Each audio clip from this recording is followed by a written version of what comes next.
ওই যে আবিহা আর আবিহার বাবা যাচ্ছে স্কুলে। আবিহা, হ্যাঁ,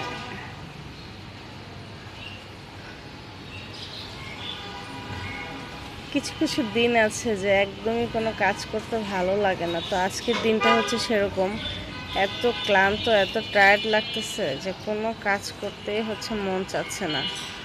তো ওরা স্কুলে চলে গেল, আবিহার বাবা অফিসে চলে গেল। তো এই তো এখন ভাবছি যে আস্তে আস্তে কিছু করবো। আসলে এত কোমরে ব্যথা আমার আজকে কয়েকদিন যাবৎ, মানে 10 দিনের বেশি, মানে কোনো মুভ করতে পারি না, এমন একটা অবস্থা।